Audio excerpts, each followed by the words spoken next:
Class 10। ठीक है, तो आज हम ये चैप्टर फाइनली पढ़ने वाले, ब्रीफली इससे पढ़ेंगे। ठीक है, और मैंने जो इसके जो एनसीईआरटी पूरा बेस्ड है, ठीक है, यानी कि एक एक लाइन मैंने एनसीईआरटी की जो इंपॉर्टेंट है वो पूरी इसमें डाल रखी है पीडीएफ में। बट बस मैंने इसको ना थोड़ा सा शॉर्ट बना दिया, जिससे आपको थोड़ा कम, यानी कि हिस्ट्री आपको पता है कितनी लंबी होती है, बहुत टाइम जाता है कंज्यूम इसको पढ़ने में अगर लाइन बाय लाइन पढ़ेंगे। तो इसमें आपको जो इंपॉर्टेंट टॉपिक्स है वो भी समझ आ जाएंगे, ठीक है, वो पॉइंट्स भी आ जाएंगे। और साथ साथ में ये जल्दी, यानी कि 40 से या 55 मिनट्स में, यानी कि 1 घंटे के लगभग या उससे कम में ही ये जो चैप्टर है हम खत्म कर लेंगे। ठीक है, तो सबसे पहले हम फ्रेडरिक सोरियो, तो एक हमारे पेंटर हैं फ्रेडरिक सोरियो, ठीक है। यहाँ इन्होंने क्या किया था, 1848 में ना एक पेंटिंग बनाई थी। और वो पेंटिंग क्या थी, मैंने यहाँ एक्चुअली अटैच करना भूल गई, लेकिन मैं बता देती हूँ। ये पेंटिंग ऐसी थी कि उसमें बताया गया है कि कैसे जो हमारी मोनार्की वाली कंट्री है ना, वो डेमोक्रेसी की तरफ जा रही है। यानी कि यहाँ क्या है, एक हमारी लिबर्टी बनी हुई है, ठीक है। उनके एक हाथ में हमारा मैन चार्टर है और दूसरे हाथ में हमारा एक डिलाइट, एक टॉर्च है, ठीक है। और जो हमारा मैन चार्टर है वो बताती है कि राइट्स के बारे में, और जो हमारा टॉर्च है वो बताता है कि कैसे लोग मोनार्की से, अंधेरे से निकल कर उजाले, यानी कि डेमोक्रेसी की तरफ जा रहे हैं। ठीक है, तो इसके आगे हमारी 2 कंट्री आती है, जो आती है यूएसए और स्विट्जरलैंड, यानी कि तब वो क्या हो गई थी, एकदम रिपब्लिक हो गई थी, डेमोक्रेटिक हो गई थी। फिर उसके पीछे आता है फ्रांस, जो लड़ाई तब युद्ध लड़ रहा था। फिर जर्मनी, इटली, ऐसे पीछे पीछे चलती जा रही है। वो बता रही है कि वो कितने पीछे कौन सी कंट्री किसके है, यानी कि वहाँ कैसा माहौल जा रहा है, वो पूरी पेंटिंग हमारी दर्शाती है। फिर ऊपर हमारी कुछ एंजल्स बनी हुई है जो ब्लेसिंग दे रही है हमें एक चीज़ों के लिए। और नीचे आप देखोगे तो मुकुट बने होंगे, यानी कि मोनार्की की जो चीज़ें, यानी कि जो राजा महाराजों की चीज़ें होती हैं ना, वो सब ऐसे पड़ी हुई हैं। वो बताती है कि कैसे लोग ना मोनार्की को छोड़कर डेमोक्रेसी की तरफ बढ़ रहे हैं। ठीक है, तो यहाँ लोग अपना झंडा, अपनी जो कॉस्ट्यूम पहन के या हाथ में अपना झंडा लेके आ रहे हैं। ठीक है, तो यही पेंटिंग ये दर्शाती है और ज़्यादा कुछ नहीं है। इस चैप्टर में पढ़ने वाले हैं जर्मनी इटली का यूनिफिकेशन, ब्रिटेन हमारा ग्रेट ब्रिटेन कैसे बना, फ्रेंच रेवोल्यूशन, नेपोलियन के वॉर, नेपोलियन के कोड। ठीक है, तो ये सब हम पढ़ने वाले हैं इस चैप्टर में। तो उससे लेक्स पे भैया अब इसको थोड़ा ब्रीफली समझते हैं कैसे। तो यहाँ सबसे पहले आज हम पढ़ने वाले हैं 1789 में हमारा जो रेवोल्यूशन स्टार्ट हो गया था हमारे फ्रांस का। उसके बाद हमारा 1848 में सोरियन प्रिंट, जो हमारा डेमोक्रेटिक रिपब्लिक्स था वो हो। फिर 1871 में हमारी यूनिफिकेशन ऑफ इटली हो गया था अंडर विस्मार्क जो थे, ऑटोमन विस्मार्क में। और 1861 में यूनिफिकेशन ऑफ इटली हो गया था। अब एक बात बताऊं, तो यूटोपियन विजन क्या होता है। तो यूटोपियन विजन एक ऐसा विजन होता है कि उस समय के लिए वो विजन एकदम इम्पॉसिबल हो। यानी कि आप समझ लो कि हमारे लिए आज कौन सा विजन इम्पॉसिबल है, कि हवा में कार चल रही है, लेकिन वो ये विज़न एकदम इम्पॉसिबल सा लग रहा है, लेकिन फ्यूचर में जाके क्या पता ये चीज़ सही हो जाए, है ना। तो वैसे ही तब उस समय में एक डेमोक्रेटिक जो कंट्री थी ना, वो उनके लिए एक विज़न थी कि ऐसी कोई चीज़ बहुत ही ज़्यादा मुश्किल हो सकती है, लेकिन आज देखो हमारे यहाँ डेमोक्रेटिक कंट्री है ना। तो यही एक यूटोपियन विज़न है। इतना ब्रीफली पूछा नहीं जाता है, लेकिन फिर भी आपको कुछ चीज़ें याद होनी चाहिए। अब आता है हमारा फ्रेडरिक सोरियो। तो देखो फ्रेडरिक सोरियो ना एक फ्रेंच आर्टिस्ट हैं, ठीक है। 1848 में इन्होंने एक प्रिपेयर की थी सीरीज़ की, जैसे मैंने आपको बताया। उसमें उन्होंने डेमोक्रेटिक वर्ल्ड और सोशल रिपब्लिक्स के बारे में बनाया, जो मैंने अपनी पेंटिंग बताई थी ना, वो उसी के बारे में बताया था। ठीक है, सोरियन विजन में इन्होंने democratic idea, social republic, national identity, enlightenment values, इन सब के बारे में इन्होंने ब्रीफली समझाया था। ठीक है, अब हमने ये पढ़ लिया। अब आता है हमारा द फर्स्ट पिक्चर हमें शो किया था कि यूरोप जो अमेरिका थे ना, वो लॉन्ग ट्रेन ऑफरिंग करते हैं, एक स्टैचू ऑफ लिबर्टी से पास होते हैं। इसके हाथ में टॉर्च होती है जो इनलाइटमेंट की होती है, जो कैरी करती है एक फीमेल फिगर हाथ में, जैसे मैंने आपको बताया था। और एक मैन चार्टर होता है उसके दूसरे हाथ में। और ऑन द अर्थ होता क्या है कि हमारे क्या होते हैं, सिम्बल्स पड़े होते हैं, इंस्टीट्यूशन इन सोवियन यूटोवियन विजन। ठीक है, तो वर्ल्ड जो पीपल होते हैं ना, वो क्या होते हैं, डिस्टिंग नेशन के आइडेंटिफाई किए जाते हैं। उनके कैसे किए जाते हैं, उनके या वो अपनी नेशनल कॉस्ट्यूम पहने होंगे या अपने हाथ में फ्लैग लिए होंगे, वैसे बताए जाते हैं कि यहाँ के लोग ये हैं। ठीक है, the process of lead by the United state and Switzerland, जो सबसे पहले हो गए थे। उसके बाद उनके पीछे क्या किया गया था, ये जो प्रोसेस हुआ था हमारी डेमोक्रेटिक कंट्री बनने का, सबसे पहले हमारी यूनाइटेड स्टेट यानी कि यूएसए और हमारे स्विट्जरलैंड ने हमारे शुरू किया था। उसके पीछे पीछे हमारे फ्रांस ने, जर्मनी ने, और फिर हमारी जर्मनी के और भी लोग पीपल, ऑस्ट्रेलिया ने, किंगडम टू स्लाइस ने, लैम्बोरी, Poland, England, Ireland, Hungary, Russia, सब लोगों ने इसके पीछे हमारे फॉलो किया। ओके, तो द मार्च ऑफ नेशन, तो यूनाइटेड स्टेट मैंने आपको पहले बता दिया, लीडिंग द सुपरविजन, इन लोगों ने लीड किया था। फिर इसके पीछे हमारा फ्रांस था जिसने पार्टिसिपेशन किया इसमें। फिर हमारे जर्मनी ने प्रमोट किया था, ऑस्ट्रेलिया ने भी इसमें प्रमोट किया था। और सिंबल इसमें हमारी गाइड्स ये सब कुछ बताया गया था इनलाइटमेंट सिंबल्स का। ठीक है, तो ये आपको पता चल गया होगा सिंबल्स का। इसमें क्या होगा, इनलाइट यानी कि नेशनल की तरफ, यानी कि डेमोक्रेटिक कंट्री की तरफ। ठीक है, अब हम बताते हैं कि हमने ये वाला टॉपिक पढ़ लिया ब्रीफली, ठीक है। तो जैसे आपको ये समझ तो आ गया होगा ना। फेडिक्स ओरियो एक प्रिंटर थे, राइटर थे, ठीक है, फ्रेंच आर्टिस्ट। तो इतना उनके बारे में आता नहीं है, पर थोड़ा आइडिया होना चाहिए। अब देखो हमारा फ्रेंच रेवोल्यूशन और उसके आइडियाज नेशन। देखो 1781 में nationalism come with the French revolution. अब जो नेशनलिज्म कैसे आया था हमारे 1781 में, फ्रेंच रेवोल्यूशन से आया था। अब होता क्या है कि leading of transfer of a sovereignty from monarchy to the body to the French citizen. यानी कि होने क्या लगा था, ये कैसे आया था रेवोल्यूशन का आइडिया। तो सबसे पहले हुआ क्या था, जो हमारी मोनार्की की पावर थी ना, वो कॉमन पीपल पे चली गई थी। यानी कि जो मोनार्की के पास पावर होती थी कि राजाओं के पास, वो अब कॉमन जनता में आ गई थी, ठीक है। वेरियस मेजर्स प्रैक्टिसेस वर इंट्रोड्यूस। बहुत सारा की मेजर्स और जो प्रैक्टिसेस थे ना, वो इंट्रोड्यूस होने लगे थे लोगों का। जैसे कि हमारे आइडियाज़ इंट्रोड्यूस हो गए थे फादरलैंड के, और यानी कि ले पैतरा के और ले सिटीजन के। अब ये ले पैतरा ले सिटीजन क्या है, यानी कि ये जो फादरलैंड, यानी कि ये जो हमारी धरती है ना, वो हमारे पितृभूमि है, और हम इसके क्या है, हम उसके सिटीज़न हैं। तो हमें इस धरती की रक्षा करनी चाहिए। तो ये आइडियाज़ क्या हो गए थे, इंट्रोड्यूस हो गए थे हमारे फ्रेंच में, फ्रेंच रेवोल्यूशन के द्वारा। अब हुआ क्या था, एक न्यू फ्रेंच फ्लैग भी बनाया गया था, जो 3 कलर्स का था।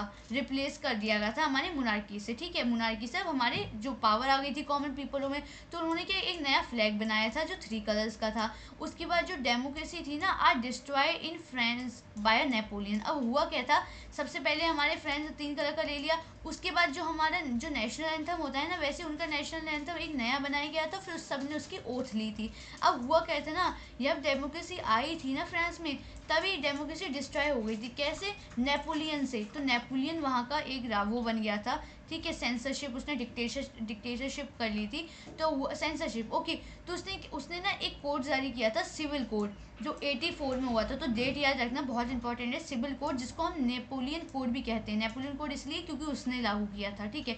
तो नेपोलियन कोड भी कहते हैं और सिविल कोड, ठीक है। तो इसमें उसने किया क्या क्या था, तो देखो इसमें क्या था, उसने राइट टू प्रॉपर्टी का हक दिया था लोगों को, लालसा दी थी, जैसे थोड़ी थोड़ी चीज़ें दी थी, बाकी बहुत सारी चीज़ें उसने, उसका इम्पैक्ट ऐसा क्या पड़ा कि हम लोग नेपोलियन को, जो फ्रेंच लोग थे, वो इतना क्या कर रहे थे, गुस्सा हो रहे थे, उसको बिल्कुल नापसंद नहीं कर रहे थे। तो सबसे पहले हुआ क्या था, लोगों को उसने ना ये सारी चीज़ें दी थी, जैसे राइट टू प्रॉपर्टी, जहाँ पहले हक नहीं था कि कोई इंसान प्रॉपर्टी रख पाए, तो राइट टू प्रॉपर्टी रख दी थी कि तुम्हारे पास अब हक है कि तुम अपनी प्रॉपर्टी रख सकते हो। Right to equality before law, यानी कि लॉ से पहले पहले इक्वलिटी होनी चाहिए, ठीक है। उसके बाद उसने क्या किया था, जितने भी हमारे रिमूव कर दिए थे गाइड रिस्ट्रिक्शन, रिमूव कर दिए थे। ट्रांसपोर्ट और कम्युनिकेशन सिस्टम भी बहुत अच्छा बना दिया था, ठीक है।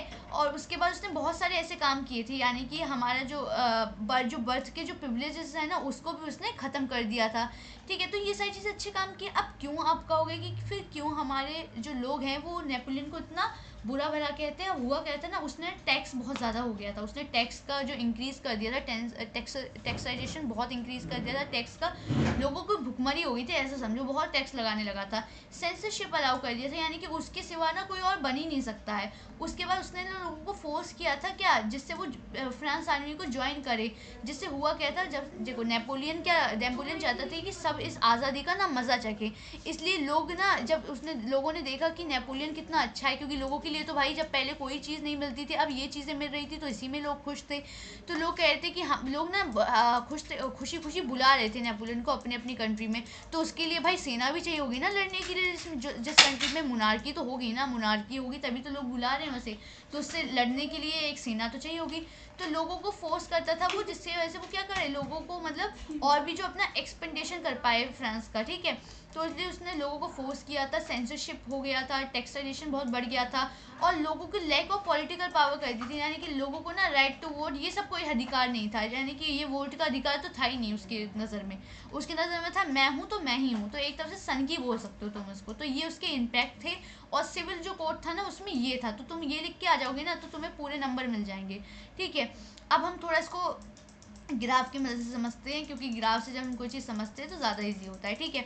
तो ये हुआ क्या था, ये देखो, फ्रेंच रेवोल्यूशन बिगिन हुआ था हमारा, स्टार्ट हुआ था नेशनलिज्म, ठीक है, पावर शिफ्ट हो गई थी हमारी मोनार्की से सिटीजन में, ठीक है, ट्रांसफर हो गई थी हमारी। उसके बाद हुआ क्या था, ले पैट्रा और जो लेट सिटीजन था ना, ये वाला कॉन्सेप्ट इंट्रोड्यूस हुआ था, यानी कि ये जो है ना हमारी धरती माता, हम माता कहते हैं, वो कहते हैं हम, ये हमारी पुत्र भूमि है और हम उसके क्या हैं, हम उसके सिटीजन हैं, तो हमें इसकी देखभाल करनी चाहिए। लोगों ने 3 कलर का एक नेशनल वाला क्या लिया था, फ्लैग बना लिया था। उसके बाद नेपोलियन रूल आया, उसने लीड किया, डिस्ट्रीब्यूशन कर दिया और डेमोक्रेसी का डिस्ट्रक्शन कर दिया।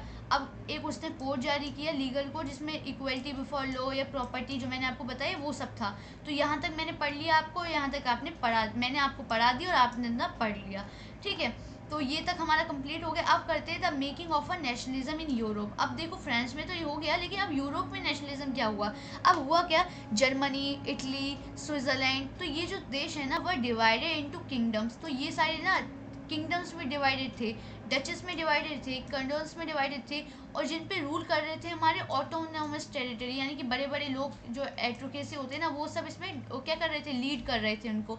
वाइल जो मेजोरिटी जो संख्या थी ना, वो एक्चुअली हमारी पीसेंट की थी। अब मैं आपको बताती हूँ, आपको ऐसे ना समझ आए, तो हमारे यहाँ ना, आपको बस इतना समझना है, ये वर्किंग क्लास ये सारी चीज़ें नहीं समझनी, 3 चीज़ें समझनी है। तो देखो हमारी ना 3 तरह की क्लासेस में डिवाइड हो गई थी यहाँ हमारे स्विट्जरलैंड में, इटली में या जर्मनी में, या 3 क्लासेस में ना हमारी पूरी जनता डिवाइड हो गई थी। सबसे पहले था हमारे एट्रोक्रेसी। तो एट्रोक्रेसी ना, ये लोग ना बहुत ही ज़्यादा रिच पीपल होते हैं ना, वेल्थी पीपल वो थे, ठीक है, लेकिन की जो पॉपुलेशन थी ना, मैं पॉपुलेशन को पीछे डिनोट कर देती हूँ, वो बहुत कम थी, ठीक है, लेकिन ये रिच पॉल थे और इनके पास पावर थी। मैं पावर को लिख देती हूँ, ठीक है, पीओ से डिनोट कर देती हूँ, तो पावर इनके पास थी। और हमारे फिर आते पीसेंट।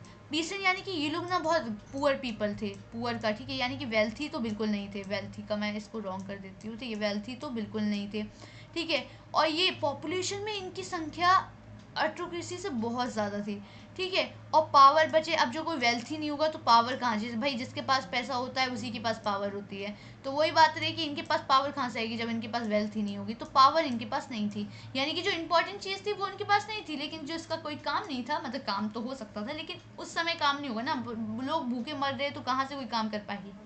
इसमें से अब ना ये देखो, एक हमारी अमीर क्लास बन गई, एक लोअर क्लास, इसमें से कोई एक बीच की क्लास रह गई ना, अब जिसको हम मिडिल क्लास कहते हैं ना, तो वही मिडिल क्लास यहाँ भी आती है। मिडिल क्लास यहाँ के कौन से लोग थे, मिडिल क्लास वो लोग थे ना जो पहले तो एजुकेटेड थे, जो इन दोनों में से कोई नहीं था ज़्यादा, समझाई।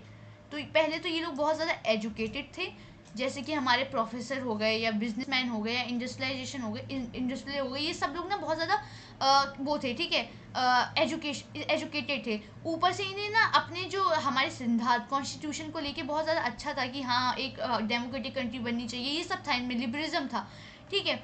अब हुआ था, अब इसमें लिबरलिज्म आ गया। अब what did the liberalism nationalism stand for, अब लिबरलिज्म नेशनलिज्म क्या होता है, ये भी बात सही। तो देखो जो टर्म होती है ना लिबरलिज्म, ये कहाँ से आई है, ये लैटिन वर्ड से आई है लिबरल, जिसका मतलब होता है फ्री होना, यानी कि जो हमारे लिबरल है, तो उसमें से जो हमारा लिबरल है ना, लिबरलिज्म हटा दो तुम, सिर्फ लिबरल लगाओ, तो इसका मतलब होता है आज़ादी। तो एक हमारा आज़ाद नेशनलिज्म तो आपको पता ही है, तो एक आज़ाद देश जिसके पास राइट टू वोट हो, इलेक्टर जो हम लोग इलेक्शन हो ना, वो जिसमें बाद मैन के पास राइट हो, ठीक है, वुमेन के पास राइट हो, कस्टम ड्यूटीज हो, तो ये सब कुछ हो, ठीक है। तो होता क्या है कि एक राइट टू वोट हो, गेट इलेक्टिकल हो, या ठीक है, प्रॉपर्टी ओनिंग मैन हो। अब हुआ क्या था हमारे वाट ये सब हो, ठीक है। अब हुआ क्या था, the right to vote and to get elected was granted exclusively और द प्रॉपर ओनिंग मैन। तो हुआ क्या था, हमारी जो जोविलियन एक कस्टम्स यूनियन जोवी ट्रिटी हुई थी, ठीक है। अब ठीक है, तो ट्रिटी हुई थी, तो उसमें हुआ क्या था कि सबसे पहले ना जिन लोगों के पास, जिन मर्दों के पास ज़मीन है, 21 साल से हैं और ज़मीन है, वही राइट टू वोट उनके पास था।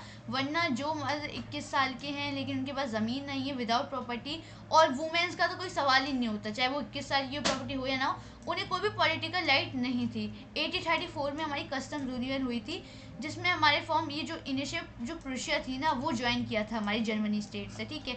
अबॉलिश किया था हमारे टैरिफ बैरियर को, इसने किया क्या था, इसने हमारे रिड्यूस कर दिया था। जो पहले हमारी 30 करेंसी चलती थी, ठीक है, उसको इसने 2 करेंसी में तब्दील कर दिया, ठीक है।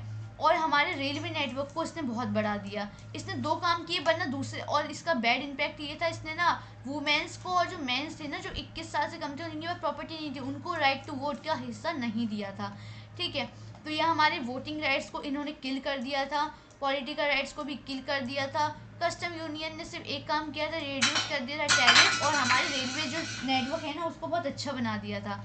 अब आता है हमारा न्यू कंजर्वेटिव्स आफ्टर 1815। तो 1815 में कंजर्वेटिव क्या होता है? अब देखो, एक होता है, एक देखो नेपोलियन कैसे हुआ खत्म। अब नेपोलियन का देखो, नेपोलियन कोड हुआ, अब इसके बाद सीधा तुम खत्म की कहानी देखो। अब हुआ क्या था ना, हमारी एक पिक्चर भी आती है जिसमें नेपोलियन की पीठ से ना बहुत सारे ना पत्ते नीचे, जिसपे ना बहुत सारी टेरिटरीज के नाम होते हैं ना, वो नीचे गिर रहे होंगे। तो पहले मैं बता देती हूँ उस पिक्चर का मतलब क्या है। उस पिक्चर का मतलब होता है कि जब वो ना नेपोलियन ना जब युद्ध कर रहा था ना, तो बहुत सारी टेरिटरीज भी वो लूज कर रहा था। तो उस पिक्चर का यही मतलब है। ठीक है, तो वो आ सकती है आपके प्री बोर्ड्स में या मंथली टेस्ट में, तो इसलिए मैंने आपको बता दिया।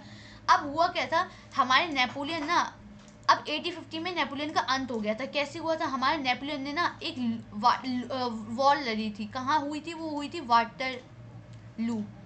वाटरलू एक बैटल हुई थी जिसका नाम, जो कौन सी जगह, वाटरलू जगह। तो वहाँ उसकी क्या हुई थी? युद्ध हुआ था। ठीक है, नेपोलियन के बीच में और कंजर्वेटिव। कंजर्वेटिव मतलब जो राजा का शासन वापस चाहते हो, उनमें कौन था? एक तो ब्रिटेन था, एक ऑस्ट्रेलिया था, एक प्रुशिया था। ठीक है, उसके बाद एक रशिया था, प्रुशिया रशिया, हाँ प्रुशिया था, रशिया था। ठीक है, और ऑस्ट्रेलिया था और ब्रिटेन था। तो ये चारों लोग थे जो कंजर्वेटिव थे, और एक हमारा नेपोलियन था। अब सिंपल है, नेपोलियन हमारा हार गया। तो सबसे पहले हुआ क्या था 1850 में? सबसे पहले कंजर्वेटिव थे ना, उन्होंने सबसे पहले मोनार्की को वापस ले लिया। अब एक चीज़ आती है कि एक हमारी ना ट्रिटी ऑफ वेना हुई थी। ठीक है, एक हमारी ट्रिटी ऑफ वेना नाम की एक हमारी ट्रिटी ऑफ वेना हुई थी, जिसके जो हमारे डूक मार्टिनेज ना क्या थे, उसके चांसलर थे, यानी कि उनके चांसलर थे। उस एक हमारी जो इनके हारने के बाद ना नेपोलियन को कहीं और जाके मार दिया इन लोगों ने। ठीक है, ख़त्म कर दिया। अब इन्होंने कहा भाई अब हम फ्रांस को सबसे पहले कैसे काबू में लाए। बहुत ज़्यादा उड़ रहा था ना, तो अब इनके हाथ में आ गया, क्योंकि नेपोलियन को तो इन्होंने हरा दिया। ठीक है, तो एक सबसे पहले ट्रिटी ऑफ वेना नाम की इनकी एक ट्रिटी होती है, जो बहुत इंपॉर्टेंट, ध्यान रखना, पेपर में बहुत बार आ जाती है कि ट्रिटी ऑफ वेना क्या होती है, यानी कि 1850 में कौन सी ट्रिटी हुई थी, ऐसा भी पूछा जाता है। ये तो ट्रिटी ऑफ वेना है, वेना वीना।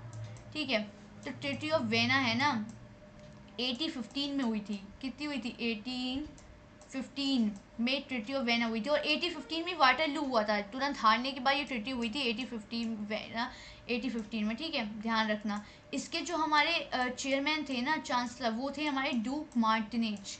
Duke Martinez. ठीक है, तो ये इसके क्या थे हमारे, ये इसके हमारे चांसलर थे। ठीक है, तो इसमें हुआ क्या था, इसमें सबसे पहले हमारी जो फ्रांस थी ना, उसकी टेरिटरीज़ को इन्होंने कब्जा लिया था। रशिया को पोलैंड दे दिया था, हमारी इटली को बाकी जगह दे दी थी। ठीक है, और जो हमारे फ्रांस की ना, उसकी जो साइड में हमारे ना वो लगा दी गई थी, जिससे वो अपने फ्यूचर में ना एक्सपेक्टेशन ना कर पाए, यानी कि आगे ना वो अपने एक्सपर्ट, यानी कि अपनी जो जगह को ना बढ़ा ना पाए। ठीक है, फ्रीडम ऑफ प्रेस, यानी कि यहाँ क्या हुआ था, न्यू कंसिडरेटिव हमारा ऑर्डर हो गया था इशू इन लोगों ने। इन्होंने पूरी बर्बन डायनेस्टी को रिस्टोर कर दिया था, यानी कि जो भी राजा के शासन थे ना, सबको रिस्टोर कर दिया था। फ्रांस ने अपनी टेरिटरी को लूज कर दिया था, हमारे जो नेपोलियन के अंडर में आई थी ना, जब नेपोलियन था तब। ठीक है, लिबरल नेशनलिज्म हो गया था। ठीक है, और ऐसी बहुत सारी चीज़ें हुई थी जो बहुत ही ज़्यादा मतलब दिक्कत दे रही थी एकदम। ओके, तो ये हो गया था हमारा। उसके बाद हुआ क्या था, रशिया को पोलैंड मिल गया था। ठीक है, पूरी एकदम मतलब लोग ना एकदम दहशत में आ गए थे कि भाई ये क्या हो गया। अब हुआ क्या था, मैं आपको ब्रीफली समझाती हूँ। 1815 में हमारी वॉर हुई। ठीक है, ट्रिटी ऑफ वेना हुई, हमारा हार गया था वो। ठीक है, तो मैं जल्दी जल्दी समझा देती हूँ, मैंने इतना समझा दिया, अब मैं फिर से समझाती हूँ आपको। 1815 में हमारे जो नेपोलियन है और कंजर्वेटिव की वॉर हुई, जिसमें नेपोलियन हार गया 1815 में। ठीक है, वाटरलू नाम जगह है, वहाँ वॉर हुई थी। कंजर्वेटिव थे ब्रिटेन, ऑस्ट्रेलिया, प्रुशिया, रशिया। ठीक है, तो ये चार लोग थे, इन्होंने हरा दिया हमारे नेपोलियन को। 1815 में हमारी ट्रिटी ऑफ वेना हुई, जिसके जो हमारे चांसलर थे वो ड्यूक मार्टिनेज थे। ठीक है, इन्होंने फिर हमारे क्या किया, वो जो फ्रांस से अपनी टेरिटरी उसने लूज कर दी, आगे का एक्सपेंटेशन ना कर पाए। ठीक है, वो हो गया था। रशिया को पोलैंड मिल गया था, इटली को हमारा पूरा नॉर्थ पूरा मिल गया था। ठीक है, ओके, उसके बाद जो हमारा बीच का था या साइड का नॉर्थ था, वो सारा वैसे पूरा इन्होंने बांट लिया था। ठीक है, रिस्टोर कर दिया था, बार्बन डायनेस्टी भी रिस्टोर हो गई थी। ठीक है, और जितनी भी हमारी नेपोलियन के अंडर में हमारी टेरिटरीज मिली थी वो सारी भी इन्होंने लूज़ कर दी थी फ्रांस ने। अब हुआ कैसे, जब हमारी पूरी बर्बन डायनेस्टी रिस्टोर हो गई थी ना 1850 में, तो सीक्रेट सोसाइटी बनने लगी थी, क्योंकि जो हमारे बर्बन डायनेस्टी के लोग थे ना कंजर्वेटिव, वो लोगों को ना मारने लगे थे कि जो लोग ज़्यादा बन रहे थे ना कि आज़ादी चाहिए आज़ादी, उन्होंने कहा इनकी आज़ादी ख़त्म करते हैं। तो इन्होंने ना लोग ना सीक्रेट सोसाइटी बना लगे थे, यानी कि होता नहीं है जब आपको सरकार कोई चीज़ मना कर देती है तो चुपके चुपके भी वो चीज़ें करते हो तुम लोग, तो वैसे ही इन्होंने सीक्रेट सोसाइटी बनाना स्टार्ट कर दिया था, जिसमें हमारे गुजी भी मर्जी है ना जो हुआ है वो बॉर्न हुए थे ग्योना में, ठीक है। तो वो बॉर्न हुए थे हमारे, कौन से हुए थे हाँ, तो वो हमारे ग्योना में बॉर्न हुए थे, ठीक है। और वो एक हमारी इटली रेवोल्यूशनरी थे, ओके। तो उन्होंने दो हमारी सीक्रेट सोसाइटी बनाई थी, नाम याद रखना, young Italy in Marseilles, young Europe in ब्रमे, तो ठीक है इब्रेनिन। तो इन लोगों ने ये दो हमारे क्या सीक्रेट सोसाइटी अंडर को सोसाइटी को इन्होंने फाउंड किया था। ये चाहते थे कि इटली भी एक यूनिफिकेशन बने, यूनिफाई हो, लेकिन हो नहीं पाई थी जब ये थे तब, ठीक है। तो इन्होंने बहुत ही कम एज में ये दो हमारी जो ग्रुप थे ना सोसाइटी के, अंडरग्राउंड सोसाइटी के निकाले थे, तो इनका नाम ज़रूर याद करना, बहुत इंपॉर्टेंट है, ठीक है। ये यंग माइंडेड मैन थे from Poland, France, Italy, Germany state. इन्होंने बहुत सारे लोगों का ऐसे ग्रुप बना के इन्होंने बहुत ज़्यादा काम किया था, पर नहीं हो पाया था, ठीक है। और आगे जाके इनका ही हम पढ़ेंगे, ओके। तो हमारा जो इनका जन्म हुआ था ना, वो हमारा कुछ इनका हुआ था 84 में ऐसा कुछ, ठीक है। 84 में इनका कुछ जन्म हुआ था ग्योना में, ओके। तो इनके बारे में भी आ जाता है कभी, तो 84 में जन्म हुआ था ग्योना में, एक रेवोल्यूशन थे, और दो इनके नाम लिख देना आप सीक्रेट सोसाइटी के, आपको पूरे मार्क्स मिल जाएंगे, 3-2 मार्क्स का आता है ये, ठीक है, ज़्यादा का नहीं आता है, ओके। प्री बोर्ड में ज़रूर आता है, आपको बोर्ड में आने के चांसेस कम है पर, ठीक। अब आती है हमारी एज ऑफ रेवोल्यूशन। अब एज ऑफ रेवोल्यूशन क्या होता है, अब हुआ क्या था 1830 में बर्बन डायनेस्टी थी ना, तो उसे हमारे लोगों ने उखाड़ फेंका, ओवरथ्रो कर दिया, ठीक है। और फिर क्या हुआ, एक कॉन्स्टिट्यूशन मुनार्की ले आए। कॉन्स्टिट्यूशन मुनार्की यानी कि मुनार्की तो होगी लेकिन कॉन्स्टिट्यूशन के हिसाब से होगी। और राजा कौन बना, राजा बना हमारा लूस फिलिप, हमारा हेड बना, राजा नहीं हेड बना, ठीक है। यानी कि मुनार्की तो होगी लेकिन क्या होगा, कॉन्स्टिट्यूशन के हिसाब से होगी, यानी कि वोट भी होगा, राइट भी होगी, लेकिन कॉन्स्टिट्यूशन के हिसाब से होगी। तो ये हमारे क्या लगे थे, हमारे ओवरथ्रो करके इनको ले आए थे लूस फिलिप को। और जुलाई रेवोल्यूशन में इनका ये हुआ था, ठीक है। पहले ये जुलाई रेवोल्यूशन में इनका ये हुआ था हमारे 1830 में। और एक जुलाई रेवोल्यूशन में हुआ क्या था, जो हमारा ब्रिसल्स था ना, ब्रिसल्स जो हमारी जगह है जो बेल्जियम के अंदर पाई जाती है, वो ब्रेक डाउन हो गई थी, यानी कि जो हमारी बेल्जियम है ना वो ब्रेक अब हो गई थी, हमारी यूनाइटेड किंगडम से अलग हो गई थी, ठीक है, ऑफ अ नेदरलैंड्स, ठीक है, ऑफ द नेदरलैंड। और इन 1821 में हमारा ग्रीक ना स्ट्रगल कर रहा था, किसके लिए स्ट्रगल कर रहा था, हमारी क्या किसके लिए, इंडिपेंडेंस के लिए। और फिर उसका एक कॉन्स्टेंटिनोपल ट्रीटी हुई थी, कॉन्स्टेंटिनोपल ट्रीटी, जिसकी वजह से उसको भी हमारी 1832 में क्या हो गई थी, 1832 यहाँ मैंने लिखा नहीं है, लेकिन 1832 में वो भी हमारा इंडिपेंडेंट एक हमारा देश कह गया था ग्रीक, ठीक है। तो ये हमारा क्योंकि बहुत सारे लोग थे, एम्पायर थे उसके साथ थे ग्रीक के साथ, ठीक है। और 90s से ही हमारा जो ऑटोमन एम्पायर था ना उस पर हक जताया हुआ था, लेकिन 15 से, ठीक है। और तो मगर इसने स्ट्रगल किया हमारा 1821 में, और लास्ट में हमारा ग्रीक सक्सेस पा गया, और फिर 1832 में हमारा इसने इंडिपेंडेंस हासिल कर ली। और जुलाई में 2 रेवोल्यूशन हुए थे, कौन से रेवोल्यूशन, पहले तो हुआ था हमारा 1830 में बर्बन जो किंग डायनेस्टी थी ना उसको ओवरथ्रो कर दिया था हमारे फ्रांस के लोगों ने, और एक कॉन्स्टिट्यूशन मुनार्की ले आए थे जिसका हेड था लूस फिलिप। और दूसरा हुआ था हमारा कि हमारा जो बेल्जियम था ना वो ब्रेक अवे हो गया था हमारे यूनाइटेड किंगडम से, ओके। तो ये चीज़ है, आपका ये टॉपिक भी आपको इस बार समझ आ गया होगा, ठीक है।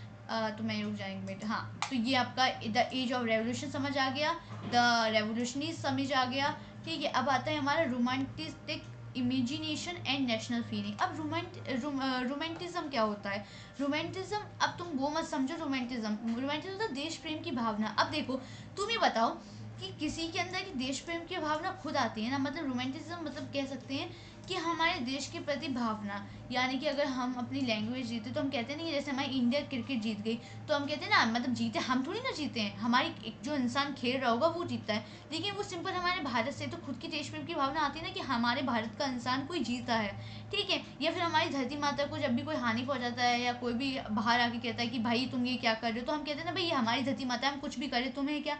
तो देश प्रेम की भावना, नेशनल जो फीलिंग होती है ना, तो इनका जो सपोर्ट, इनको कैसे जगाया था, इनको ना हमारे आर्टिशियंस ने, जितने भी कलाकार थे, पोएट्री थे ना, उन्होंने जगाया था, उन्होंने बहुत ज़्यादा रोल प्ले किया था इस चीज़ में, जिसकी वजह से लोग जो जागरूक नहीं थे ना रेवोल्यूशन करने में, उनको भी हमारे जो इनके पोइट्रीज थे, आर्ट वाले थे ना, स्टोरीज वाले, उन्होंने हेल्प किया था कि एक्सप्रेस करते थे नेशनल फीलिंग को कि भाई तुम भी, तुम्हारा ही देश है और तुम्हारे देश के साथ ये क्या हो रहा है। तो नेशनल फीलिंग हमारे आर्टिशन ने जगाई थी। ओके, अब एक आती है हंगर, हार्डशिप और पॉपुलर रिवोल्ट। अब हुआ क्या था 1830s में, हमारा जब फ्रांस एकदम मोनार्की में अच्छा चल रहा था, ठीक है, तो एक ना हमारी पॉपुलेशन इंक्रीज होने की वजह से ना हमारे फूड जो हमारे क्या हो गए थे, खेती बेकार हो गई थी, तो इसी की वजह से पॉपुलेशन तो इंक्रीज थी, तो स्लम्स बनने लगे, यानी कि जो हमारे गांव के लोग थे वो शहरों में आने लगे। तो जो होते नहीं है झोपड़ होती है, लोग गरीब होते हैं जो लेट जाते हैं, झोपड़ वो बना लेते हैं ना, तो वो स्लम्स कहते हैं उन्हें। तो स्लम्स बनने लगे थे, ठीक है, जिसकी वजह से फूड राइजेज, यानी कि फूड का जो प्राइस था वो राइज हो गया था, क्योंकि बैड हार्वेस्ट थी ना, तो इसी की वजह से 1848 में फूड की शॉर्टेज पड़ गई थी, अनएम्प्लॉयमेंट छा गया था, ठीक है, और इसी की वजह से हमारी पॉपुलेशन थी ना पेरिस की, वो आउट ऑफ रोड्स हो गई थी। तो हुआ कैसा, बहुत सारे लोग मारे गए थे। अब रेवोल्यूशन ऑफ लिबरलिज्म, अब देखो, और इसी की वजह से ना हमारे जो फ्रांस का राजा है ना वो भी चला गया था कि भाई ये क्या हो गया, लोग क्या हो रहा है, ये हमारे पूरे देश का हालत ही ख़राब हो गई है, ठीक है, तो वो भी चला गया था। फिर हमारा जो फ्रांस है ना वो एकदम रिपब्लिक हो गया था। अब हुआ क्या था 1848 में a revolution lead by educated middle class में, यानी कि एक एवोल्यूशन है जो क्या किसके द्वारा लीड किया गया था, मिडिल क्लास के, डिमांड किया था जिससे हम नेशनल स्टेट बना सके, और पार्लियामेंट प्रिंसिपल, इनकी डिमांड थी कि हमारा एक पार्लियामेंट प्रिंसिपल होना चाहिए जिसके हिसाब से हमारा देश चले, जिसमें कॉन्स्टिट्यूशन हो, फ्रीडम ऑफ प्रेस हो, फ्रीडम ऑफ एसोसिएशन हो। तो ये सब उनकी डिमांड थी, क्योंकि सिंपल है, मिडिल क्लास तो भाई बड़े एजुकेटेड लोग थे ना, तो वो चाहते थे कि भाई हमारा देश भी एक डेमोक्रेटिक देश बने। कैसा अजब वाहियात सा देश बना हुआ है। तो पॉलिटिकल, तो उन्होंने क्या किया ना, फ्रंकफुट, जो फर्कफुट है ना एक चर्च है, तो फर्कफुट को ना एक उन्होंने वहाँ पार्लियामेंट बना लिया। तो फर्कफुट पार्लियामेंट में उन्होंने क्या किया, हमारे 1831 में इलेक्टेड रिप्रेजेंटेटिव्स को नीचे बैठाया गया जिन्होंने हमारा कॉन्स्टिट्यूशन बनाया, और वुमेन्स थी ना वो ऊपर थी, यानी कि यहाँ बीच में कॉन्स्टिट्यूशन का बन रहा है और चर्च के ऊपर एक और वो है ना, मतलब दो फ्लोर नहीं होते, तो वैसे यहाँ ऊपर गोल सा बना हुआ है। तो यहाँ औरतें सिर्फ खड़ी हैं, कुछ कर नहीं सकती, सिर्फ खड़ी हैं। और यहाँ एक हमारा जर्मेनिया है ना, उनकी तस्वीर भी आई थी, और पहली बार वहीं जर्मेनिया हमारी इंट्रोड्यूस हुई थी, ठीक है। तो 1831 मेंबर्स यहाँ बैठे थे। उन्होंने क्या किया, 18 मई को 1848 में इन्होंने इलेक्ट्रिकल रिप्रेजेंटेशन ने एक साथ वोट दिया, और फर्कफुक पार्लियामेंट में इन्होंने जो चर्च ऑफ सतपोल था ना उसको कन्वर्ट कर दिया था इन्होंने फर्कफुक पार्लियामेंट में।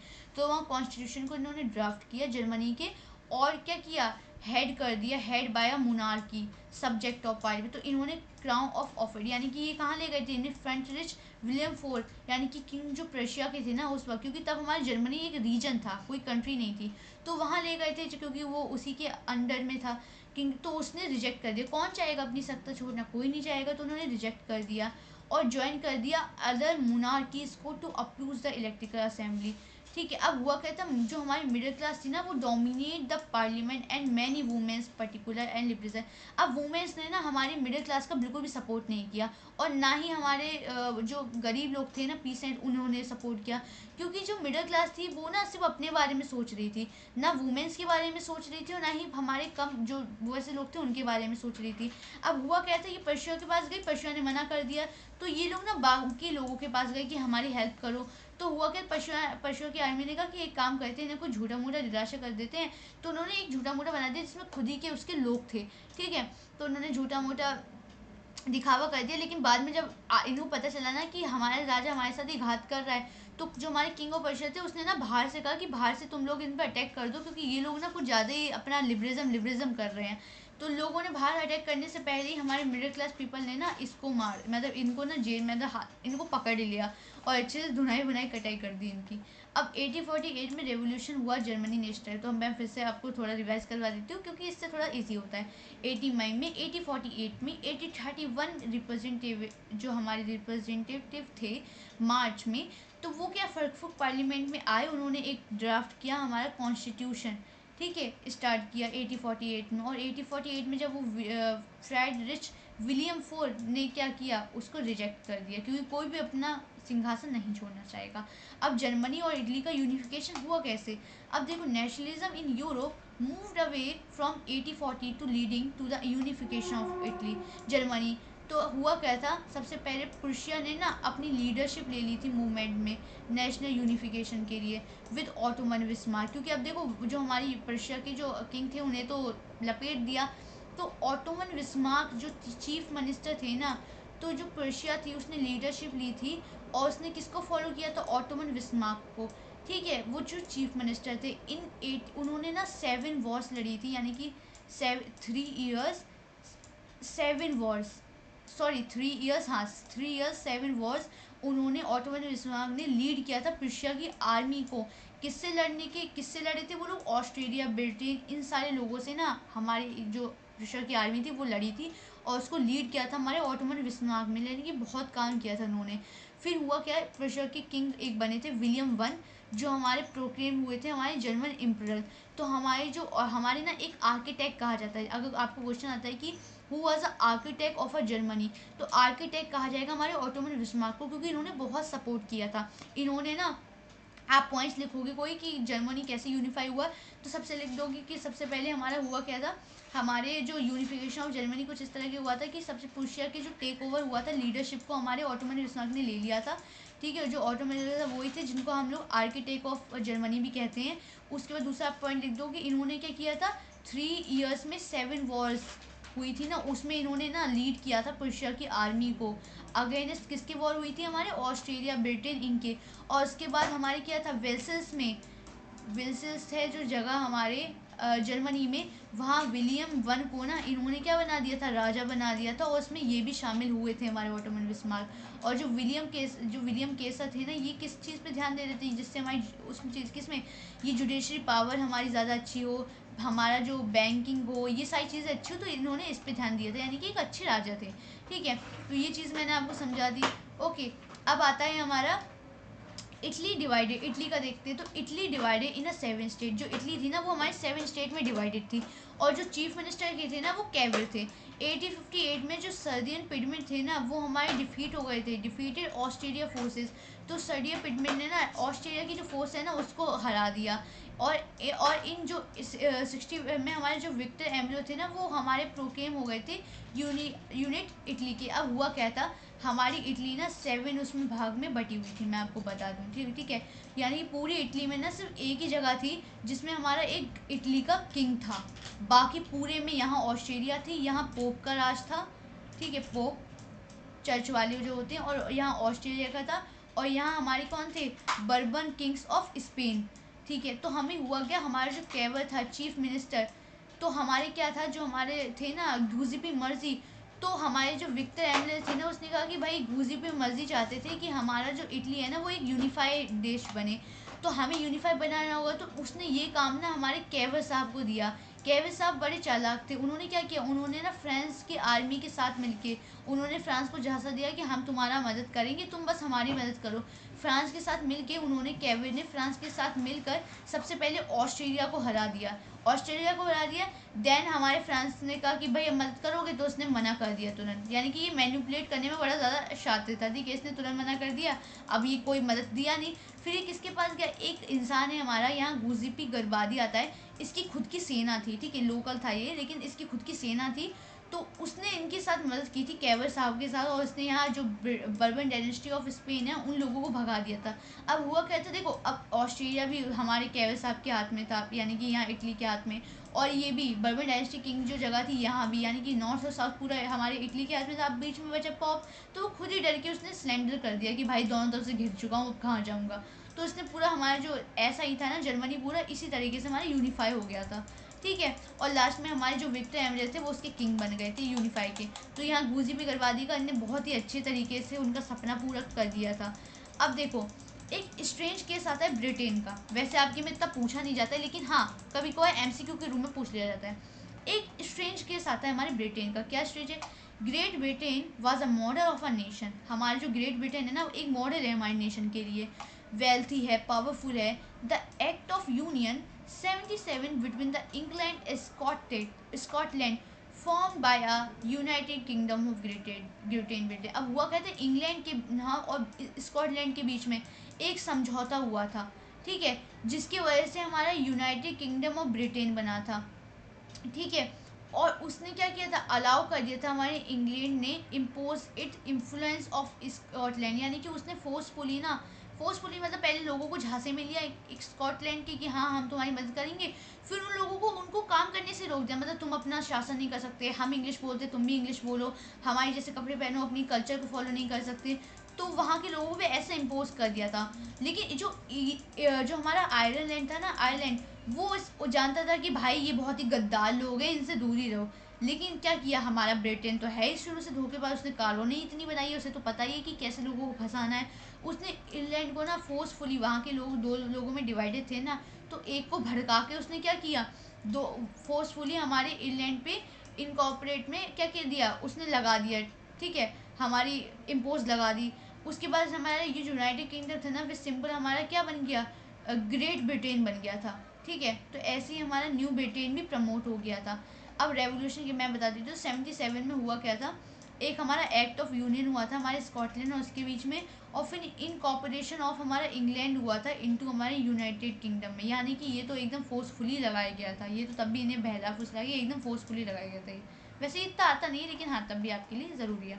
अब आता है लास्ट हमारा, in 18th century artist represent the countries as a person. अब आर्टिस्ट ना लोगों को, यानी कि कंट्रीज को ना एक पर्सन के रूप में करने लगे। जैसे आपने देखा होगा हमारी धरती को ना इंडिया तो बुलाते ही हैं, ठीक है, धरती माता भी बुलाते हैं, है ना।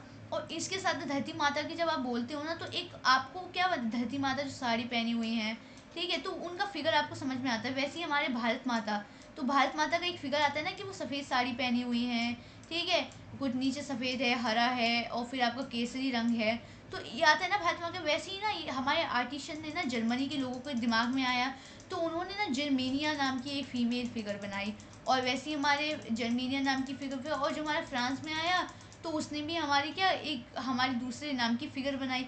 तो फ्रांस वाले लोगों ने एक आइडिया प्रमोट किया, और उसके बाद उन्होंने क्या बनाया, फीमेल फिगर बनाना स्टार्ट किया, जिसके जो हमारे एक ब्रोकन चैन थी जो दिखाती कि कैसे उसने सारी जंजीरों को तोड़ दिया। एक ब्लाइंड फोर्ड था, वुमेन थी जो क्राई हो रही थी, रो रही थी, ठीक है, carry a pair of winning scale, यानी कि एक जो ब्लाइंड फोल्डेड वुमेन थी जिसकी आंखों में पट्टी लगी थी, वो कैरी कर रही थी एक पेयर ऑफ विनिंग स्केल्स का। वो दिखा रही थी कि वो किसी से डरती नहीं है और वो अपने लिए लड़ सकती है। एक रेड कैप थी जो सिंबल दिखाती है हमारी लिबर्टी को रिप्रेजेंट करती है, जस्टिस को रिप्रेजेंट करती है। तो इसी तरह कुछ हमारी लिबर्टी और जस्टिस का ऐसे कुछ हमारा पूरा फीमेल जो फिगर है वो बनाया था इन लोगों ने। अब नेशनलिज्म इम्पीरियलिज्म हुआ क्या था लास्ट में बता देती हूँ। अब थोड़ा मैं छोटा छोटा पूरा बता देती हूँ आपको, ओके, ये आपके में एक्चुअली नहीं है, तो अब मैं आपको थोड़ा हल्का हल्का पूरा जो डिटेल दे देती हूँ, ठीक है, जिससे आपको थोड़ा सा प्री जो कैप हो जाए, प्री कैप होते क्या कहते हैं, रीकैप, हाँ, तो रीकैप आपका हो जाए।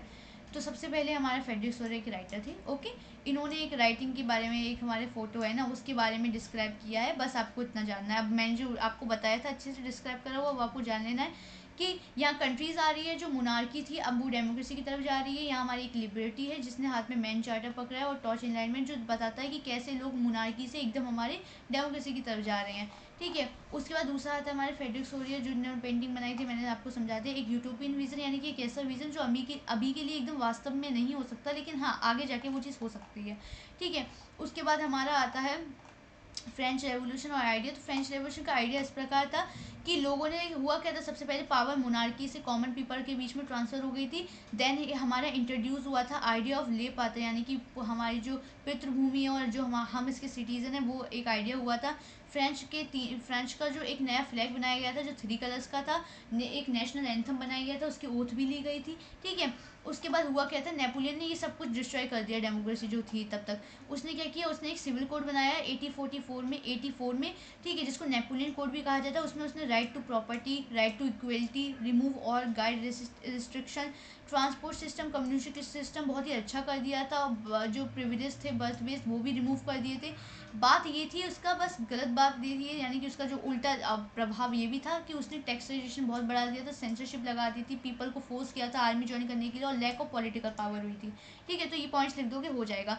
अब the making of a Europe हमने हुआ कैसा, लोगों ने तो ये देखो स्विट्ज़रलैंड ये सब लोग थे, डिवाइडेड थे, तो इन लोगों ने हमारी एटोक्रेसी थी, तो 3 चीज़ों में हमारे ना लोग डिवाइडेड थे। एक तो एटोक्रेसी लोग थे, पीसेंट थे और मिडिल क्लास थे। तो एटोक्रेसी जो वेल्थी पीपल थे, पावर उनके हाथ में थी, पॉपुलेशन में कम थे। पीसेंट थे जो पॉपुलेशन में ज़्यादा थे लेकिन पावर और जो वेल्थ था वो दोनों ही कम थे। मिडिल क्लास जो एजुकेटेड थे, जैसे कि इंडस्ट्री हो गए, प्रोफेसर हो गए, इंडस्ट्रीज हो गई, बिजनेसमैन हो गए, ये सब लोग, ठीक है। अब लिबरलिज्म नेशनलिज्म स्टैंड करता है उन लोगों के लिए जो क्या हुए लिबरल, यानी कि फ्री होना चाहते हैं, राइट्स को लेकर, राइट टू वोट चाहते हैं, पॉलिटिकल पावर चाहते हैं। अब होता क्या है, एक कस्टम यूनियन जुलविन नाम की ट्रिटी होती है, जिसमें क्या होता है, मैं जो लोग मैन थे, यानी कि जो मैन थे 21 साल से, जिनके पास प्रॉपर्टी नहीं थी लेकिन इससे ख्याल से उनको क्या था, राइट टू वोट देना हक नहीं था, और ना ही वुमेन को तो नहीं था, चाहे वो प्रॉपर्टी हो या ना हो उससे कोई फर्क नहीं पड़ता, उन्हें नहीं था, ठीक है। और जो मैन थे जिनके पास 21 साल से, मतलब 21 साल, उनके पास जो प्रॉपर्टी नहीं थी, विदाउट प्रॉपर्टी थी, वो क्या थे, उनको क्या थे, राइट टू प्रॉपर्टी, उनके भी, यानी कि राइट टू वोट उन्हें हक नहीं था, सिर्फ उन्हें हक था जिनके पास प्रॉपर्टी थी, ठीक है। उसके बाद इसमें एक हमारा अच्छा काम था कस्टम यूनियन जोलविन का, जो 1834 में हुई थी। इसका अच्छा ही काम था, इसने ना टैरिफ जो हमारी 30 करेंसी थी ना, उनको 2 करेंसी में चेंज कर दिया था, और इसने ना रेलवे नेटवर्क बहुत अच्छा कर दिया था, ठीक है। अब उसके बाद हमारी एक नेपोलियन की ना ट्रिटी होती है। होता क्या है, हमारा नेपोलियन ना एक वॉर में हार जाता है कंजर्वेटिव से, वाटरलू नाम की वॉर होती है 1815 में। फिर उसके बाद जब हार जाता है ना, तो कौन कंजर्वेटिव थे, ब्रिटेन था, प्रुशिया था, ऑस्ट्रेलिया था, रशिया था, ठीक है। तो जब हार जाता है तो एक ट्रिटी ऑफ वेना नाम की एक ट्रिटी होती है, ठीक है, जो हमारी कहाँ होती है, ट्रिटी ऑफ वेना में होती है, ठीक है, एक ट्रिटी होती है वेना में, ठीक है, जिसको हम ट्रिटी ऑफ वेना कहते हैं। 1815 में ही हुई थी, डूक मार्टिरेज इसके चांसलर थे। हुआ क्या था, इसमें हमारे जो फ्रेंच थे ना, वो उसने अपनी टेरिटरीज थी वो सारी लूज कर दी थी, अंडर जितने भी नेपोलियन ली गई थी, और जो मेजर जो हमारे लिबरलिज्म जो नेशनल वो सब हक इसके साथ चले गए थे। कल जो बर्बन डायनेस्टी थी पूरी रिस्टोर हो गई थी, और जो सोसाइटी थी, यानी कि सीक्रेट सोसाइटी बनने लगी थी इसी की वजह से। और इसी की वजह से घुसी भी मर्जी एक हमारे सीक्रेट सोसाइटी आती है, जिन्होंने 2 सोसाइटी फाउंड की थी, एक हमारी यंग इटली मार्सरीज, यंग इटली, एक हमारा यूरोप इन बर्मी। अब जो घुसी मर्जी थे ना, वो एक इटालियन रेवोल्यूशन थी, इनका मकसद था कि इटली को यूनिफाई करेगी, लेकिन कर नहीं पाए थे, ठीक है। अब एज ऑफ रेवोल्यूशन में क्या हुआ था, जब हमारी बर्बन डायनेस्टी थी ना फ्रांस में, तो 1830 में, यानी कि जुलाई में ना 2 रेवोल्यूशन हुए थे। एक तो हुआ था 1830 में, हमारे जो बर्बन किंग्स थे ना फ्रांस से, वो ओवरथ्रो यानी कि निकाल दिए थे, और एक हमारी कॉन्स्टिट्यूशन मोनार्की आ गई थी जिसके हेड थे लूस फिलिप।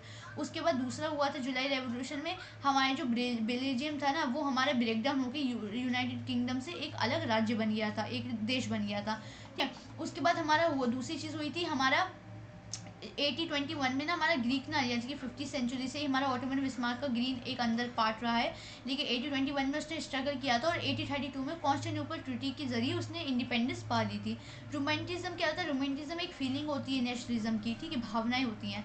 हार्डशिप हंगर पर ये क्या आया था 1831 में ना, एक बहुत ज़्यादा इकोनॉमिक हार्डशिप आया था, जिसमें ना हमारी क्या हुआ था, बेड हार्वेस्ट की जगह से फूड का राइस हो गए थे, शॉर्टेज हो गई थी, अनएम्प्लॉयमेंट हो गया था, सम्स क्रिएट हो गए थे, इंक्रीज पॉपुलेशन की वजह से सम्स हमारे जो स्लम्स होते हैं ना वो क्रिएट हो गए थे, जो पेरिस था ना वो आउट ऑफ रोड आ गया था, ठीक है। और इसकी वजह से जो हमारा फ्रांस था ना, उसमें से क्या हो गया था, वो हमारे जो लूज फिलिप जो हेड थे ना वो भाग गए थे, इसलिए हमारा जो फ्रांस था वो रिपब्लिक हो गया था। अब हुआ क्या था, एक दूसरा एक हमारा मैटर आता है 1841 में, एक रेवोल्यूशन थे, यानी कि एक रेवोल्यूशन लीड किया गया था हमारे जो मिडिल क्लास है उनके ज़रिए। हुआ क्या था, इन्होंने चाहा था कि हमें भी ना एक हमारे पार्लियामेंट से भरपूर राइट टू फ्रीडम और राइट टू प्रेस हो, एक ऐसी कंट्री चाहिए। तो इन्होंने फ्रैंकफर्ट एक चर्च है, जिसमें जो चर्च ऑफ सेंट पोल है, इन्होंने वहाँ एक फ्रैंकफर्ट पार्लियामेंट है ना वहाँ बनाया, उसमें 831 मेंबर से इलेक्ट किए थे रिप्रेजेंटेटिव के लिए। 1848 में ये सब था, ठीक है, पार्लियामेंट बनाया, जिसमें वुमेन्स को बिल्कुल भी हक नहीं था कुछ करने का, ठीक है, सिर्फ मेंस ही कर रहे थे, ठीक है। तो इन्होंने ये सब बनाया और राजा के पास ले गए, जो किंग ऑफ पर्शिया थे, लेकर उसने रिजेक्ट कर दिया, और इसी की वजह से लोगों ने उसे पकड़ के कुछ धुन दिया। फिर हुआ क्या था, हमारा अब हुआ था जर्मनी और इटली कैसे हमारा यूनिफाई हुआ। तो होता क्या है, हमारे नेशनलिज्म इन यूरोप में हमारा ऑटोमन बिस्मार्क था, क्योंकि पर्शिया के रिंग को तो इन्होंने निपटा दिया था। तो जो ऑटोमन बिस्मार्क था ना हमारा, वो उसने इसको हमारे पर्शिया की आर्मी को ना 3 ईयर्स में 7 वॉर्स के लिए पूरा लीड किया था। किसकी तरफ से लड़ रहे थे, किससे डिफेंड कर रहे थे, ऑस्ट्रेलिया से, ब्रिटेन से, इनसे हम लड़ रहे थे, ठीक है। ऑटोमन बिस्मार्क ना आर्किटेक्ट कहा जाता है हमारी जर्मनी का। उसके बाद हमारे विलियम जो केसर थे ना, वो हमारे राजा बने थे जर्मनी के विसल्स में, ठीक है, एम्परर बने थे, और उनका मेन मकसद था कि हमारे पुरुष हमारे जो जर्मनी है ना वो एक अच्छा देश बने, जुडिशल पावर उसकी सारी पावर अच्छी हो। इटली का क्या हुआ था, इटली हमारे 7 स्टेट में हमारा डिवाइडेड था, जिसमें सिर्फ एक ही स्टेट थी जिसमें कोई इटली बोल रहा था, और इटली का कोई राज्य चीफ हमारा वहाँ का राजा था, चीफ मिनिस्टर थे वहाँ के कैवल, तो हुआ क्या था, गूजी पे मर्जी ऐसे कि उनका एक आखिरी विश थी इटली रेवोल्यूशन की, तो विक्टर एमुलियन उसी पे ध्यान दिया कि भाई हमें तो इनकी ज़रूर मुनाद पूरी करनी चाहिए, हमें भी इटली को यूनिफाई करनी चाहिए, सभी यूनिफाई कर रहे हैं। तो सिंपल उसने क्या किया, यूनिफाई करने के लिए जल्दी जल्दी उसने ऑर्डर दिया कैवर को। कैवर ने सबसे पहले फ्रांस को मैनिपुलेट करके वो सपोर्ट लिया और ऑस्ट्रेलिया को हटा दिया जो नॉर्थ में था, ऑस्ट्रेलिया फोर्सेस को। उसके बाद उसने जो हमारे गुज़िबी गर्बादी है, मर्जी नहीं बोल रही हूँ, गुज़िबी गर्बादी जिसके पास खुद की आर्मी थी उसका सपोर्ट लिया, और नीचे हमारे जो बर्बन डायनेस्टी ऑफ किंग है ना उसको हरा दिया उसने। और बीच में जो पोप था ना वो खुद ही डर के भाग गया, जिसमें हमारे जो इटली है ना पूरा यूनिफाई हो गया। तो ये आपको 5 मार्क्स आ जाता है, आप इसका पॉइंट लिख देना, ठीक है। अब हमारा जो ब्रिटेन का केस क्या आता है, इसने सबसे पहले ना हमारे स्कॉटलैंड में लोगों को ऐसे उलझाया और उसके बाद उन पर इम्पोज कर दिया। अब उन लोगों को क्या किया कि तुम कोई अपनी भाषा नहीं बोल सकते, अपना नेशनल अपनी भाषा नहीं बोल सकते, अपना कुछ ट्रेडिशनल कपड़े नहीं पहन सकते, तो ये सब चीज़ों पे ही वो इम्पोज करने लगा। जो आयरलैंड था उसने उस पर फोर्सफुली लगा दिया, ठीक है, जिसकी वजह से अब उसका ग्रेट ब्रिटेन नाम का कुछ ऐसा बना, ठीक है। अब उसके बाद आपका आ जाता है कि हमारे जो आर्टिशन थे ना उसने ना हमारे जो अर्थ को यानी कि जो हमारी कंट्रीज है उन्हीं की उस पर ना एक फीमेल फिगर बनाना स्टार्ट कर दिया, जैसे जर्मेनिया हो गया, ठीक है, हमारी भारत माता हो गई, तो उसके फीमेल फिगर हो गया ना कि कौन सी चीज़ क्या दर्शाती है, तो ये हो गया था, ठीक है। तो ये चैप्टर हमारा यहाँ होता है ख़त्म फाइनली। तो भाई सच बता रही हूँ थोड़ा चैप्टर लॉन्ग था। मैं ये जो आपका पीडीएफ है ना ये आपको डिस्क्रिप्शन में ज़रूर दे दूँगी, आप इसको थोड़ा रिवाइज कर लेना। पूरे शॉर्ट फॉर्म में मैंने आपको बता रखा है, इसमें एक एक चीज़ कवर है। बाकी आप एक काम करना, मैप की बात रही ना तो मैप में आपके बाकी कुछ तो नहीं आएगा इसमें, लेकिन हाँ जर्मनी और जो जर्मनी है जो जो देश इसमें आए हैं ना, जर्मनी और फ्रांस, तो ये आपका आ सकता है मैप में, ठीक है। तो ये आप थोड़ा सा कर लेना, ठीक है। और उसके बाद आपको अगर आ जाए पिक्चर बेस्ड क्वेश्चन में, एक तो मैंने आपको बताया था कि हमारा आया है जिसमें हमारा एक जो हमारा नेपोलियन है जिसके बीच में से चिट्ठियाँ जा रही हैं जिस पर टेरिटरीज़ के नाम लिखे हैं, उसका आएगा कि इसका क्या मतलब है। या फिर हमारा जो फ्रैंकफर्ट पार्लियामेंट का एक आएगा, ये कौन सा पार्लियामेंट है कहाँ है, तो वो ज़रूर कर लेना, ठीक है। इस पीडीएफ को एक बार रीड कर लोगे ना आप आराम से, तो आपको सब समझ आ जाएगा, ठीक है। और एक हमारा पिक्चर बेस्ड था ना ऊपर, जो सबसे पहले कि फेरिक्स ऑरियम है इसका क्या मतलब है, ऊपर नीचे हमारे राजा के मुकुट गिरे हैं इसका क्या मतलब है। तो ये सब जो मैंने आपको समझाया है आप एक बार पूरा पीडीएफ याद कर लोगे, मैं इसको आपको डिस्क्रिप्शन में पक्का दे दूंगी, तो आपको ये पूरा चैप्टर समझ आ जाएगा। तो यहाँ हमारा पूरा चैप्टर होता है एंड। और मैं आपको बता दूँ, कल आप मुझे बता देना तो मैं आपको कल या परसों तक मैं आपको जो रियल्स नंबर का जो मैथ का हमारा पहला चैप्टर उसको ज़रूर अपलोड कर दूंगी। एंड देन फिर हमारा आता है साइंस का, आपने डाल दिया है केमिकल इक्वेशन का, हमारे ये जो हिस्ट्री का है वो भी हो गया। देन मैं कल आपका रियल्स नंबर डाल दूंगी। फिर बहुत लोग कह रहे हैं कि लिटरेचर होती है, यानी कि लोगों में ना लिटरेचर होती है। अब आप मुझे बता देना कमेंट करके कि आपकी लिटरेचर होती है या एनसीईआरटी का कोई पोएम वो होती है, कहाँ कॉपी यूज़ होती है। तो बुक आप मुझे कमेंट में बता देना, मैं लिटरेचर ही पढ़ाऊँगी, बाकी अगर और भी है तो मैं आपको पढ़ा दूँगी। लेकिन अभी के लिए मैं ना जो लिटरेचर है बच्चों की ना वो पढ़ा रही हूँ मैं, जिसमें जो पहला चैप्टर है हमारा टू जेंटलमैन ऑफ वियोना, तो वो चैप्टर भी मैं आपको एक्सप्लेन करके इस वीडियो में डाल दूँगी। जो लोग केवीज़ के बच्चे हैं तो वो मुझे पता है तो मैं उनका डाल दूँगी। बाकी और भी अगर बच्चों की कोई और बुक इस्तेमाल होती है तो आप मुझे बता देना, मैं आपका वो उसका सिलेबस कंप्लीट करवा दूँगी। फिर हम हिंदी का जो चैप्टर है उसमें जाएंगे, वो भी करवाएंगे, और जिसके अगर कोई और है तो मुझे प्लीज़ बता देना, मैं करवा दूँगी। टेंशन की कोई बात नहीं है, 10th के हम साथ भी और 10th के हम बाद भी, ठीक है। तो तब तक के लिए आप टेक केयर, गुड बाय और शब्बा कहर भाई, जो भी मैं कहूँ। तो तब तक के लिए अपना ध्यान रखना बहुत बहुत, ठीक है। इस बार आपको बोर्ड में बहुत अच्छे नंबर लाने हैं, तब तक के लिए थैंक यू।